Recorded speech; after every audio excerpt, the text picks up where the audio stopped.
भारत के लिए और विश्व के अनेक देशों के लिए, हमारी अनेक पीढ़ियों के लिए उपनिवेशवाद, कॉलोनियलिज्म, उपनिवेशवाद की बेड़ियों में जकड़े हुए जीना एक मजबूरी थी।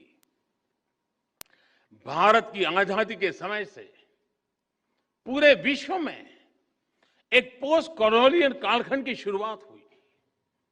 अनेकों देश आजाद हुए।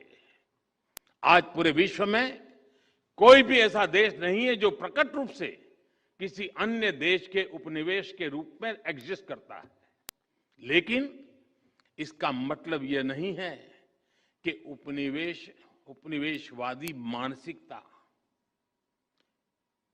कॉलोनियल माइंडसेट समाप्त हो गया है। हम देख रहे हैं कि हम मानसिकता अनेक विकृतियों को जन्म दे रही है। इसका सबसे स्पष्ट उदाहरण हमें विकासशील देशों की विकास यात्राओं में आ रही बाधाओं में दिखाई देता है। जिन साधनों से, जिन मार्गों पर चलते हुए विकसित विश्व आज के मुकाम पर पहुंचा है, आज वही साधन, वही मार्ग विकासशील देशों के लिए बंद करने के लिए प्रयास किए जाते हैं।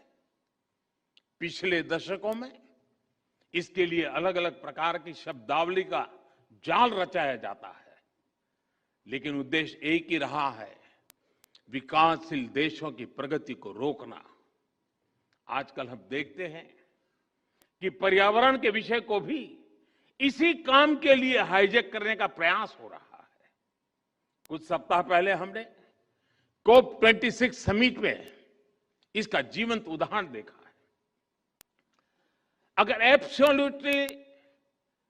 एब्सोल्यूट क्यूमुलेटिव एमिशंस की बात करें तो विकसित देशों ने मिलकर 1850 से अब तक, 1815 से अब तक भारत से 15 गुना अधिक उत्सर्जन किया है।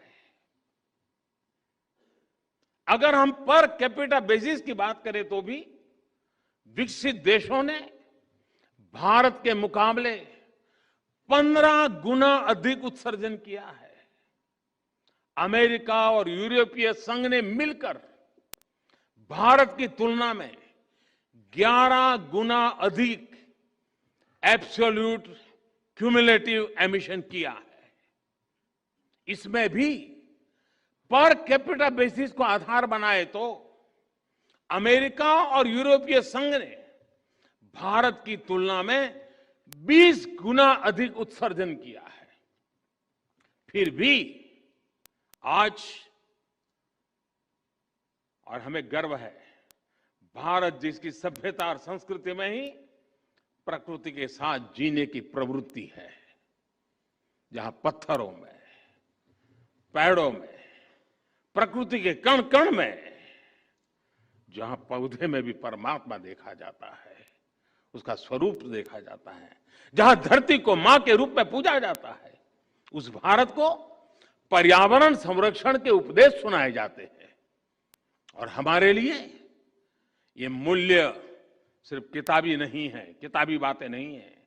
आज भारत में लायन, टाइगर, डॉल्फिन आदि की संख्या और अनेक प्रकार की बायोडायवर्सिटी के मानकों में लगातार सुधार हो रहा है। भारत में वन क्षेत्र बढ़ रहा है। भारत में डिग्रेडेड लैंड का सुधार हो रहा है। गाड़ियों के ईंधन के मानकों को हमने स्वेच्छा से बढ़ाया है। हर प्रकार की रिन्यूएबल एनर्जी, उस क्षेत्र में हम विश्व के अग्रणी देशों में हैं। और पेरिस समझौते के लक्ष्यों को समय से पहले प्राप्त करने की ओर अग्रसर अगर कोई है तो एकमात्र हिंदुस्तान है। G20 देशों के समूह में अच्छे से अच्छा काम करने वाला कोई देश है, दुनिया ने माना है, वो हिंदुस्तान है। और फिर भी ऐसे भारत पर पर्यावरण के नाम पर भांति भांति के दबाव बनाए जाते हैं। यह सब उपनिवेशवाद मानसिकता का ही परिणाम है।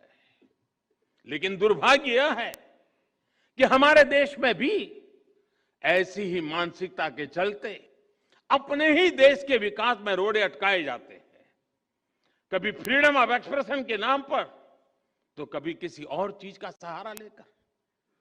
हमारे देश की परिस्थितियां, हमारे युवाओं की आकांक्षाएं,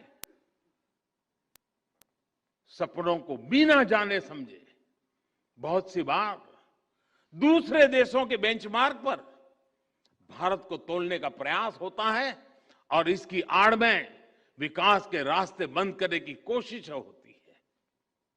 इसका नुकसान ये जो करते हैं ऐसे लोगों को भुगतना नहीं पड़ता है। इसका नुकसान भुगतना पड़ता है उस मां को जिसका बच्चा बिजली प्लांट स्थापित न होने के कारण पढ़ नहीं पाता। इसका नुकसान भुगतना पड़ता है उस पिता को जो रुके हुए सड़क प्रोजेक्ट के कारण अपने संतान को समय पर अस्पताल नहीं पहुंचा पाता। इसका नुकसान भुगतना पड़ता है उस मध्यम वर्गीय परिवार को जिसके लिए आधुनिक जीवन की सुविधाएं पर्यावरण के नाम पर उसकी आमदनी से बाहर पहुंचा दी गई। इस कॉलोनियल माइंडसेट की वजह से भारत जैसे देश में, विकास के लिए प्रयास कर रहे देश में करोड़ों आशाएं टूटती हैं, आकांक्षाएं दम तोड़ती है। आजादी के आंदोलन में जो संकल्प शक्ति पैदा हुई उसे और अधिक मजबूत करने में ये कॉलोनियल माइंडसेट बहुत बड़ी बाधा है। हमें इसे दूर करना ही होगा और इसके लिए हमारी सबसे बड़ी शक्ति, हमारा सबसे बड़ा प्रेरणा स्रोत हमारा संविधान ही है।